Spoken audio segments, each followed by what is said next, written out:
이념 때문에 정치에 투신하게 됐습니다.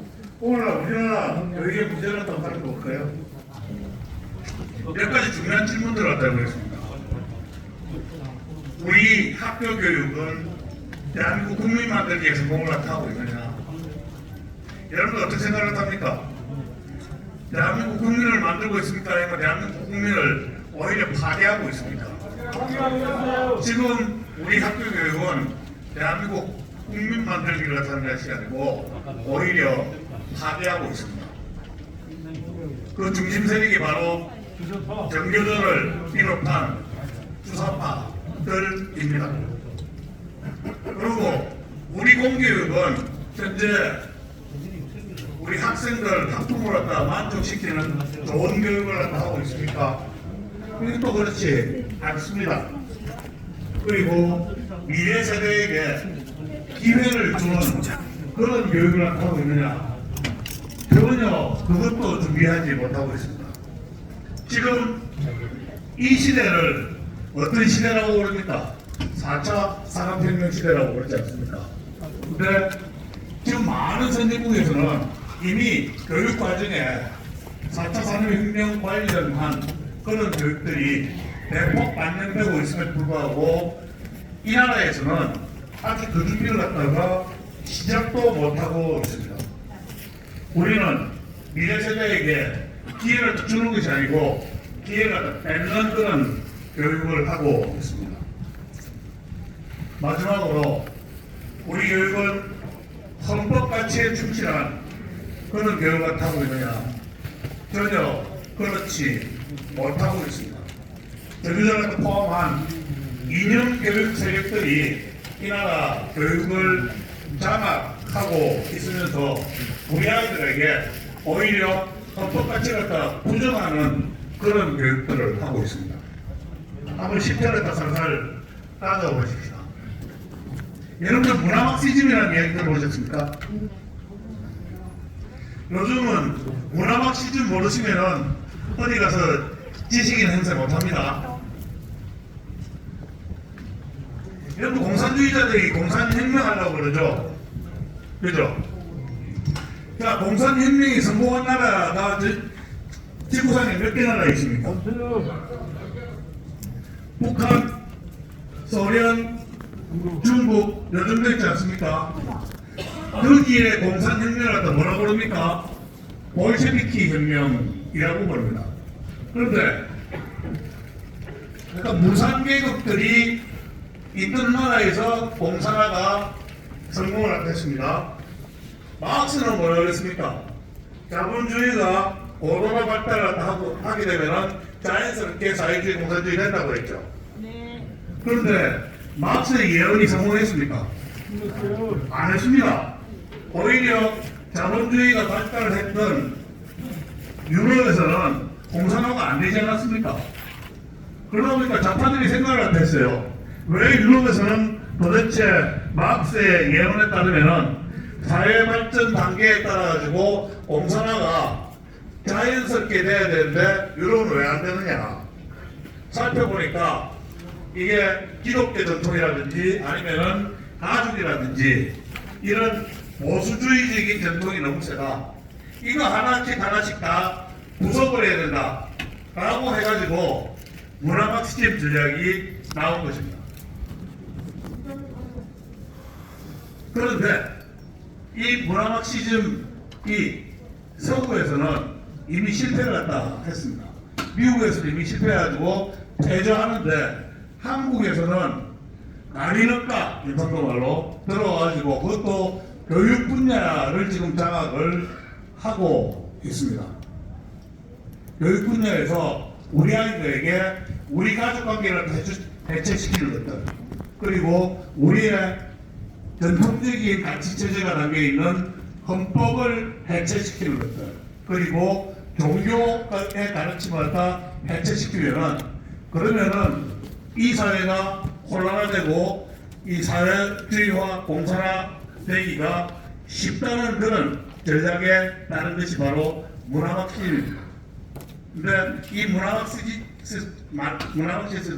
문화막시스트들이 우리 교육계를 지금 장악하고 우리 아이들에게 나쁜 사상을 지금 전파하려고 하고 있습니다. 요즘 학교에서 부모가 집에서 저기 잘못했다고 해가지고 사랑에 내라도 때리면은 뭐 그런 줄 압니까?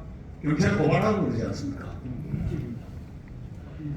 요즘 아이들이 자기 부모 고발하는 아이들 굉장히 많습니다.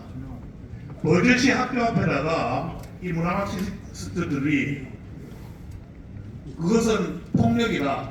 학생들 보고 부모를 고발하라고 플래카드라도 붙여놓고 있는 세상입니다. 자, 우리 아이들에게 좋은 교육을 하고 있느냐? 밥 벌어먹는 교육을 하느냐? 밥 빌어먹는 교육을 하느냐? 여러분들, 학생이 뭡니까? 뭐라 먹는 것도 아니죠? 예, 주로 뺏어 먹고요. 자기네들이 먹은 걸 갖다 생산을 하지 않습니다. 생산한 사람들 옆에 진드기처럼 붙어가지고 뺏어 먹는 그게 자파들의 생리지 않습니까? 자기네 생리 그대로 지금 아이들에게 그걸 갖다 가르칩니다. 우리가 적어도 건강한 책임이 있는 성년으로 자라게 하기 위해서 우리 아이들한테 교육하지 않습니까? 그런데 우리 아이들에게 책임은 전혀 가르치지 않습니다. 얘들 갖고 있는 원리만 가르치고 있습니다. 여러분들 학생인권조례 들어보셨나요? 학생인권조례를 갖다 보면요, 학생들의 책임은 단 한 줄도 들어있지 않습니다. 원리만 들어가고 있습니다. 그래서 요즘 아이들한테 뭔가 잘못한다고 지지를 갖다 하면은 오히려 얘들이 배워듭니다. 이거 제대로 된 교육입니까? 그런데 하나 재미있는 사실은 뭔가 하면요, 학생인권조례를 우리가 미국의 학생 권리 및 의무 장전이라는 데서 나왔습니다. 서울의 학생인권조례는 뉴욕시 Student Rights and Responsibility라는 데서 나왔는데 배워야 할 거는 안 배우고 전혀 엉뚱한 걸 학생인권조례라고 해서 만들어놓은 것입니다. 여러분 한번 생각해 보십시오. 제가 뉴욕의 그 뉴욕판 소위 학생인권조례를 갖다 보면요, 아이들에게 너희들이 헌법적인 권리를 갖고 있다. 굉장히 간단하게 얘기한다. 그러나 너희들이 그런 권리를 갖고 있지만은 너희들이 책임은 이러이러하다라고 해가지고요, 굉장히 구체적으로 묘사를 하고 있습니다. 아이들에게 학교에서 시위 집회를 할 자유가 있다라는 것을 가르쳐 주지만은, 그러나 너희들이 시위 집회를 하기 위해서는 다른 사람들의 통행을 방해해서는 안 된다. 그리고 너희들이 혹시 집회에서 쓰이는 유인물을 갖다 나눠준다 그러면은 반드시 사전에 교장 선생님의 허가를 갖다 득하라 라고 이렇게 상세하고 구체적으로 써져 있습니다. 의무에 대해서는. 우리나라에서 만약 교장 선생님한테 집회 시위를 하기 전에 허가를 갖다 득하라고 하면 어떤 일이 벌어질까요? 온갖 장판들이 다 와가지고 학생들 권한을 갖다 침해한다, 집회 시위의 자유를 갖다 제한한다, 이렇게 하지 않겠습니까? 그래서 이렇게 배운 학생들이 나중에 장로 나가서 뭐가 되겠습니까? 자기 권리만 주장을 한다고 사회적 책임을 지지 않는 정말 무책임한 그런 인간으로 자라나지 않겠습니까? 대한민국은 공화국입니다. 우리 학생들을 방종하는 책임 없는 시민으로 키울 것인가, 아니면은 공화국의 시민으로 키울 것인가, 교육에서는 결정이 된다고 생각을 합니다. 지금 우리 아이들이 이렇게 교육받고 커서 성년이 되면은 책임은 전혀 지지 않고 자기의 권리만 주장하다 하는 그런 인간으로 크고 만약 그렇게 되면은 대한민국이라는 공동체는 무너질 수밖에 없다라는 게 제 생각입니다. 여러분들 어떻게 생각하십니까? 맞습니다. 여러분들 대기수업이라고 들어보셨나요? 대기수업 못 들어보셨나요? 대기수업은 이런 것입니다. 5월 18일이 되면은 5.18을 계기로 해서 아이들한테 수업을 한다는 것입니다. 노동절이 되면은 노동절을 계기로 해서 노동 수업을 하는 것입니다. 세월호 참사가 일어났던 날, 그날이 되면은 세월호를 주제로 아이들에게 수업을 합니다. 그 수업은 국가교육과정에 포함되어 있는 수업들이 아닙니다. 정교조가 만들어 놓은 커리큘럼에 따라서 수업을 하는 것입니다. 속된 말로 야매 수업이죠. 여러분들, 대한민국은 국가교육과정을 택하고 있는 나라입니다. 이 이야기는 뭔가면요, 대한민국의 교육은 학부모들과 사회적 합의, 사회적 약속을 한 거예요. 우리 아이들에게 이러한 내용으로 이렇게 가르치겠다라는 그런 사회적 계약으로 국민들과 한 것입니다. 마치 삼성전자 대리점에서 삼성 정품을 딱 깔아야 되지 않습니까? 그죠? 그런데 정교조라는 야매가 들어와가지고요, 중국 하웨이 제품을 갖다 삼성전자 타이틀 갖다 들고 팔면 이거 되겠습니까? 안 되지 않습니까? 우리 국민들은 정교조와 그런 사회적 합의, 사회적 계약을 한 적이 없음에도 불구하고 정교조들은 지들 마음대로 지들의 커리큘럼을 지금 가르치면서 아이들을 정치 의식화하고 있는 것입니다. 이거 막아야 되겠죠. 좀 이런 현실만 좀 이야기를 더 드리고 어떻게 이걸 또 막아야 되는지를 여러분들하고 같이 이야기를 더 나눠보겠습니다. 자, 그러면 이거 어떻게 해야 되느냐? 대한민국 국민을 갖다 만들어야 되지 않겠습니까? 누누이는 저는 강조하지만은 우리나라에서 말입니다. 온갖 쓸데없는 교육들을 다 하면서 헌법교육 안 합니다. 여러분들 미국의 그 사무리아 갱 영화를 갖다 보더라도요, 어떤 이야기가 나오는 건 이렇습니다. 혹시 뭐 경찰이나 경찰이 약간 그 억울하게 자기를 갖다 대하면은 헌법적 권리를 이야기한다 합니다. 영어로는 constitutional rights라고 그러죠. 영화에 나오는 사구려 범죄인들조차도 헌법적 권리를 운운하면서 그게 영화 대사에 나올 정도로 헌법적 권리, 헌법적 의무 뭐 이런 것들은 일상 용어화되어 있습니다. 그건 저는 교육의 결과라고 생각합니다.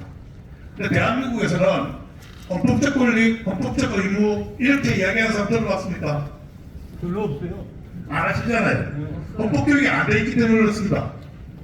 대한민국의 헌법에서 가장 중요한 것은 두 가지라고 생각합니다. 첫째가 자유민주적 기본질서, 두 번째가 바로 시장경제 제도입니다.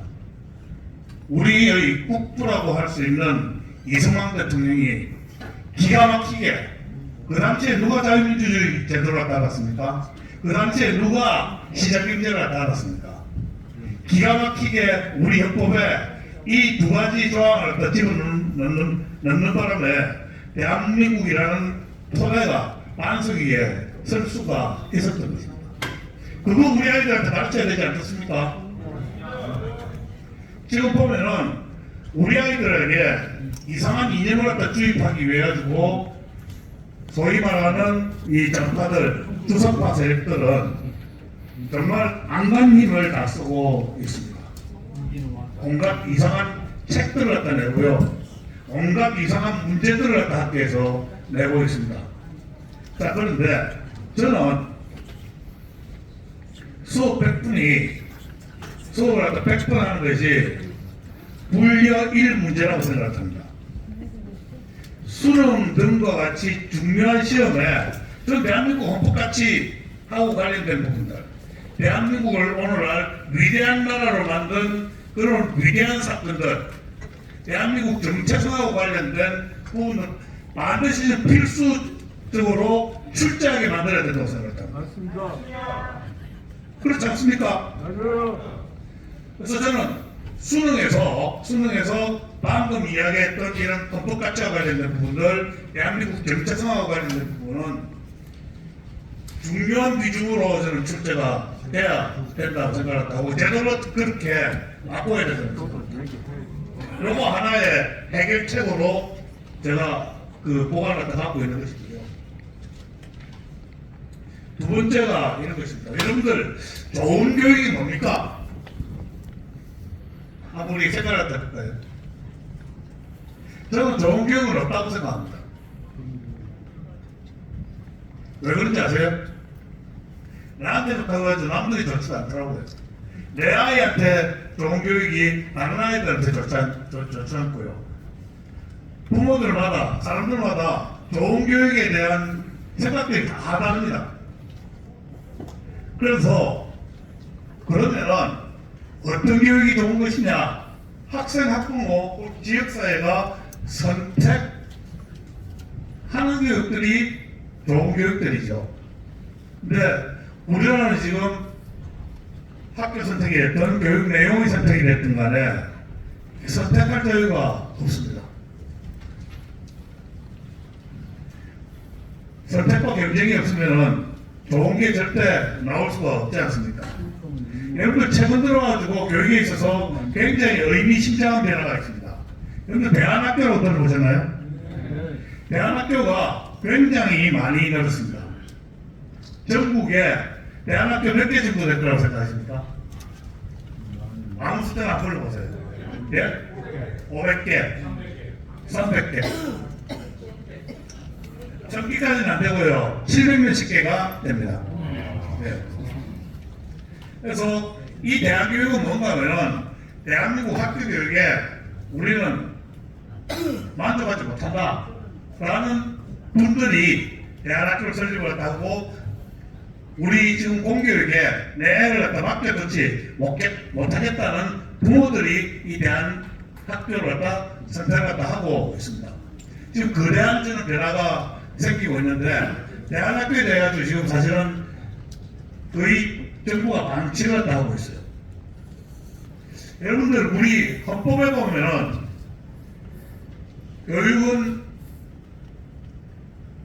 권리이면서 의무이기도 하지 않습니까? 자, 우리나라 학생 1인당 교육비 수준이 달러로 얼마 정도 되는지 아십니까? 5,000불, 10,000불, 예, 15,000불입니다. 예, 15,000불입니다. 대학 등록금보다 훨씬 많습니다.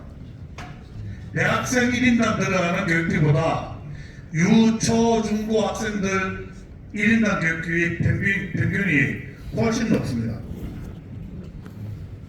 그게 우리 세금으로 우리 아이들한테 지금 지급이 됩니다. 자, 그런데 대한민국의 모든 국민들은 교육받을 권리를 갖고 있죠. 그렇죠?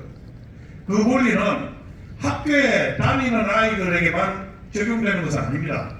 학교 밖에 나와 있는 친구들, 홈스쿨링을 하는 친구들, 대안학교에 있는 친구들도 그 권리를 다 가지고 있습니다.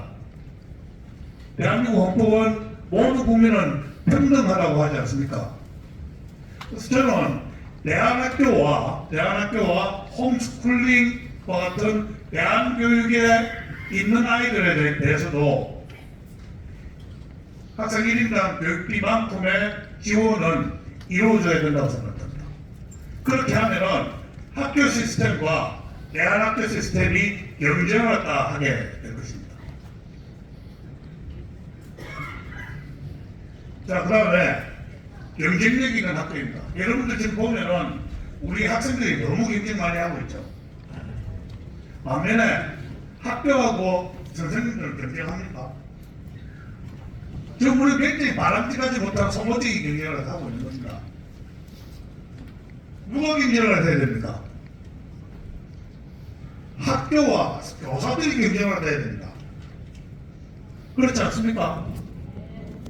학교들이 잘 가르치기 위해서 경쟁을 해야 되고요. 교사들이 내 아이들 잘 가르치기 위해서 더 열심히 연구하고 노력하고 교수법을 갖다 배우고 이런 일들을 갖다 해야 되는데 대한민국 교사들 아마 OECD에서 가장 높은 봉급을 갖다 받을 것입니다.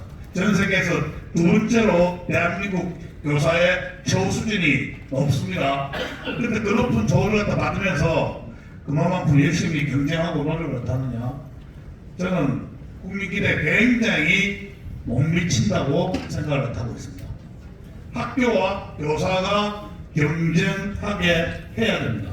그리고 우리의 공교육은 학부모로부터 학생들한테 위탁해가지고 위탁받아서 국가가 교육을 하고 있습니다.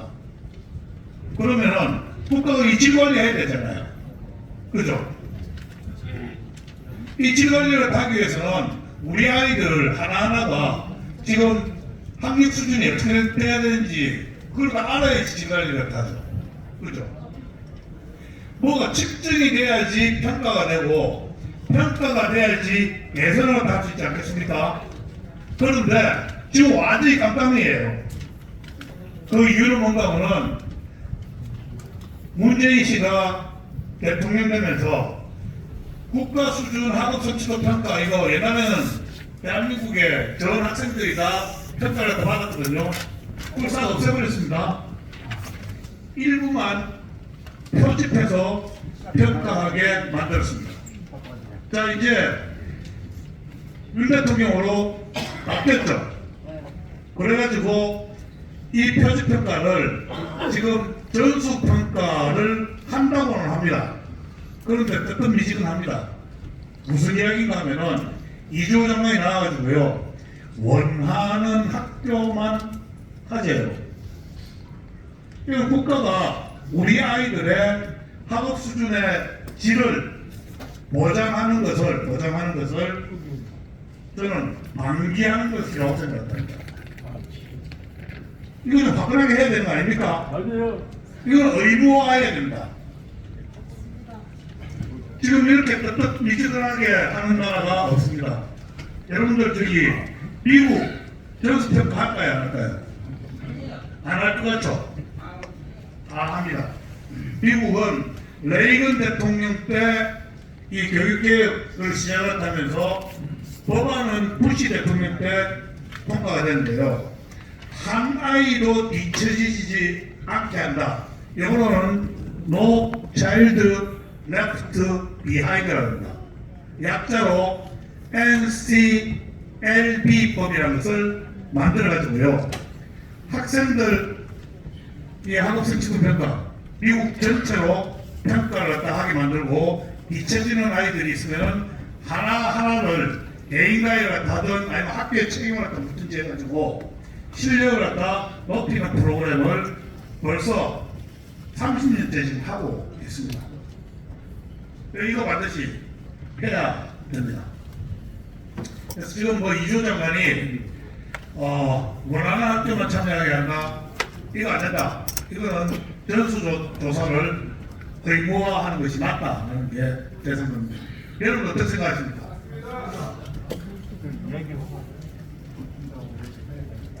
자 이제 우리가 미래를 갖다 준비를 갖다 해야 하는 거예요.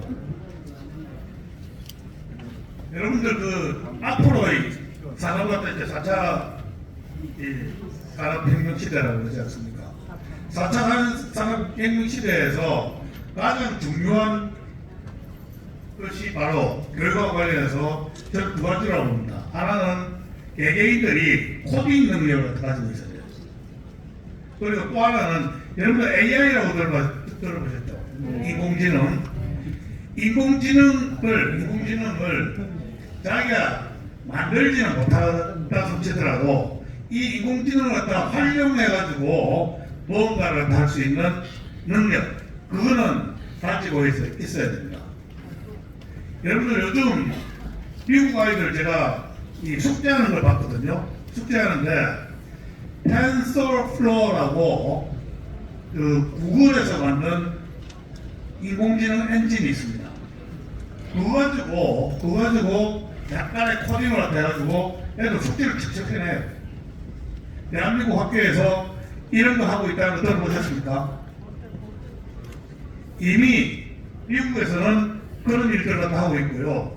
영국 같은 경우에는 벌써 한 10년 전부터 코딩 교육을 대폭 확대를 했다 했습니다. 초등학교 때부터 코딩 교육을 합니다. 그리고 AI에 대한 이해력, 응용력을 다 높이기 위해 가지고요. 이미 유치원 단계에서 간단한 AI 그 키트들 가지고 아이들이 놀면서 학습하게 만드는 그런 교육 자료까지 지금 다 나와가지고 그 일들을 다 하고 있는데 우리 아이들은 보면은 엄마 아빠 핸드폰을 이렇게 보면서 게임이나 지금 하고 있습니다. 이거 빨리 바꿔야 되지 않겠습니까? 맞습니다. 그 제가 이 선진국들을 갖다 보니까요, 고비고비마다 기술의 급격한 변화가 있을 때마다, 그리고 사회적으로 큰 변화가 있을 때마다 교육개혁을 갖다 시동을 갖다 들었습니다. 여러분들 레이건, 배처 뭐 이런 것들 얘기했다면은 노동개혁점도 생각을 하시잖아요. 그런데 레이건은 굉장히 위대한 교육개혁가였기도 했습니다. 선진국들을 보면은 고비고비마다 이런 교육개혁을 갖다 통해가지고 국민들을 미래를 갖다 보고 앞으로 나아가게 하는 그런 교육으로 대비를 갖다 시켰는데 대한민국은 의미 있는 교육개혁은 대한민국 건국 이래 제가 보기에는 딱 두 번 있었다고 봅니다. 하나가 바로 이승만 대통령께서 하셨던 의무교육 도입입니다. 두 번째가 절반의 성공으로 끝난 임명상 정부의 교육개혁 두 번밖에 없었습니다. 지금 우리 교육은 굉장히 강력하고도 이 실질적인 교육개혁을 갖다 필요로 하고 있습니다. 근데 제가 이제 윤석열 정부에 약간 실망이 돼서 뭔가 하면 교육에 별로 관심이 없는 것 같아요. 대통령께서 교육에 관심이 없으면은 우리 시민들이 관심을 갖다 가져야 됩니다. 우리가 관심을 갖다 안 가지고 있는 순 그동안에 좌파들은 어떻게 했습니까? 정부의 교육감들 다 좌파들이 먹어가지 않았습니까? 자, 이제는 우리 시민들이 또 학부모들이 교육에 관심을 갖다 가지고 이 교육개혁을 갖다 시동하는 정말 토대와 기반이 되어 주셔야 된다. 저는 여러분들께 그 부분 하나 꼭 당부드리고 싶습니다. 그래 다시 거죠.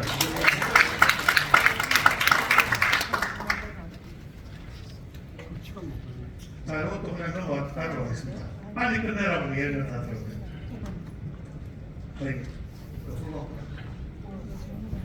자, 마지막으로 요것만 좀 말씀드리겠습니다. 교육의 정치적 중립성 확보입니다.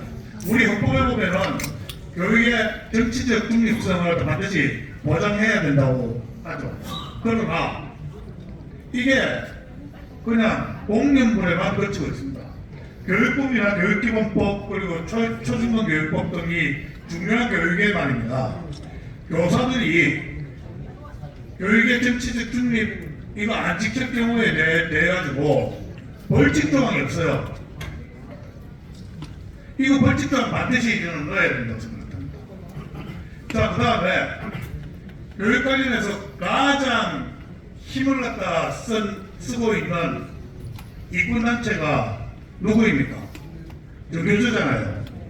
정교조는 노동조합의 칼을 갖다 쓰고 있습니다. 사실은 정치 이익단체지만은. 자, 그런데 여기 우리 참고할 만한 법이 하나 있습니다.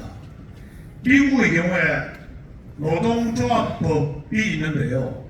미국 노동조합법에는 어떻게 되어 있느냐? 지금 정교조나 민노총 같은 것들이 돈을 어떻게 쓰는지 아무도 모릅니다.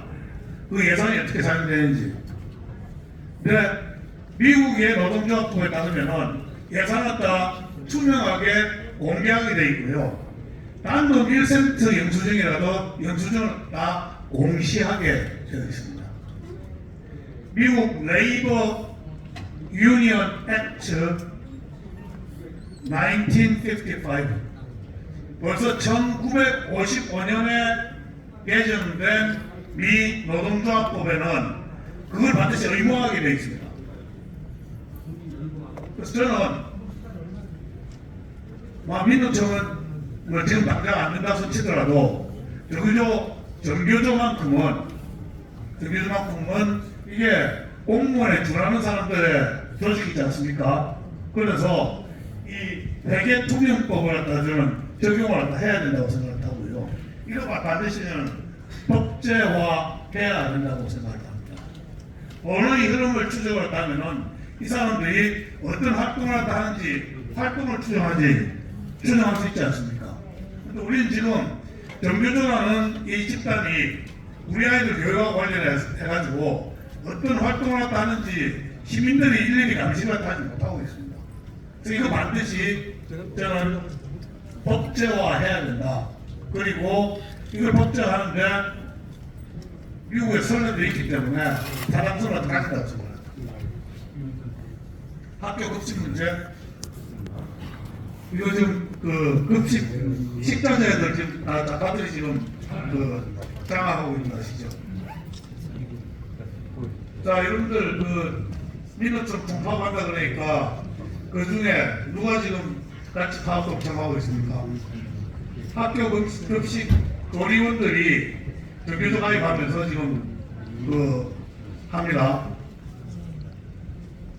우리 아이들 밥이 그 사람들 손에 지금 달려 있습니다. 우리하고 밥 먹어야 된다. 우리 학부모들이 원했던 일입니까? 아니지 않습니까? 아니죠. 이 학교 급식을 했단 말입니다. 지경 급식을 하다 보니까 예산 낭비도 엄청나게 심합니다. 경남 합천의 어느 작은 학교에서는 학교 급식 한 끼 단가가 얼마인지 아세요? 37,000원짜리. 그러니까 소규모 학교 같은 경우에는 학교가 작든 크든 관계없이 영양사 줘야 되죠. 조리원도 잘 줘야 됩니다. 미쳤죠? 호텔에서 매일 플러스 매일도 그거보다 아마 살 겁니다. 호텔 최고 도시락. 그뿐만 아니고요. 이건 급식의 이야기고 일반 소규모 학교 같은 경우에는 아무리 소규모 학교라도 교장 선생님이 있어야 되고 교감이 있어야 되고 다 있어야 되지 않습니까? 1인당 교육비가 1억 원에 육박한 학교도 있습니다. 수련시라고 이렇게 끝내겠습니다. 자, 예산이 이렇게 이제 낭비되고 있고요. EBS 이거 반드시 저는 개혁을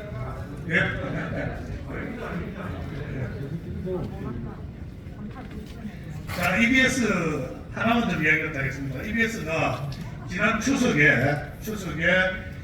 위대한 수업이라는 것을 방영을 했습니다. 혹시 그 위대한 수업 보신 분 계세요?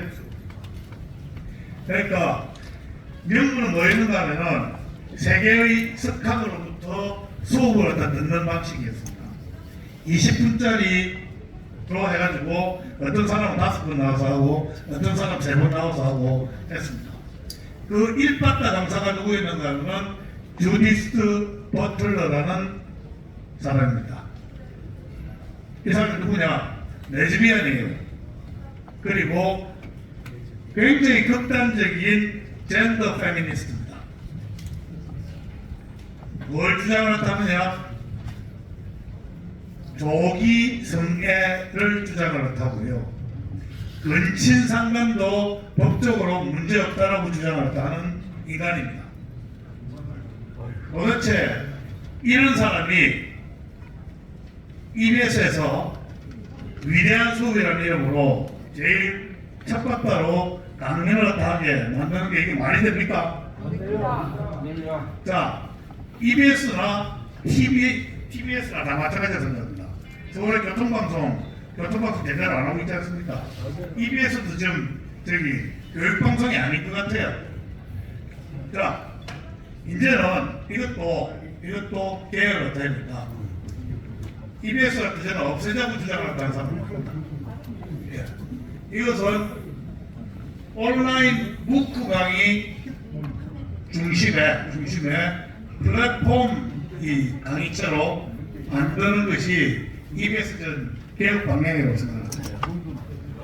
시대 변화에 따라가지고 EBS도 이런 식으로 변화를 해야지 살아남는다. 그리고 이 EBS를 통해 가지고 정말 평생교육, 대안교육에 도움을 얻어 주는 그런 교육기관으로 만드는 것이 바람직하고 시대에 부합하는 거 아닌가 생각합니다.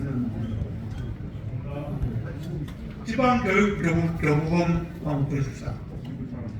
우리나라 내국세의 20.79%는 반드시 교육청으로 가게 되어 있습니다. 내국세는 점점 늘어나고 있죠. 그렇죠? 소득이 늘어나니까. 근데 아이들은 지금 줄고 있습니다. 그러다 보니까 지방교육청에 돈이 절절 흘러 넘치고 있어요. 얼마 전에 나온 뉴스입니다. 돈이 이렇게 절절 흘러 넘치니까 어떤 교육청에서 제주도에 호텔 갖다 샀답니다. 이거 말 됩니까? 예. 그러면서 지금 대학 지식 부족하니까 일국에서 대학에 주자그러니까 그거 다들 교육감들이 나서서 그거 하고 있지 않습니까? 그래서 이것도 지금 우리 지금 이 세제하고 맞지 않고 그러고 시대 변화하고 맞지 않기 때문에 이거 지방교육 재정교부법 이거 빨리 고쳐야 되고요. 이 남아 도는 재원을 가지고 평생교육, 대학교육 그리고 고등교육에 지원할 수 있도록 이거 해야 됩니다. 그래야지 교육 전체가 사는 것입니다. 지금 보면은 어디나 다 내 거는 안 뺏기려고 그러고 남은 거는 회사 올라고 하는 그런 전쟁을 다 하고 있습니다. 네. 사회 전체가 다파적으로 미쳐 날뛰고 있는데 이거 빨리 고쳐야 되는 거 아니겠습니까? 자, 이상 이것들이요.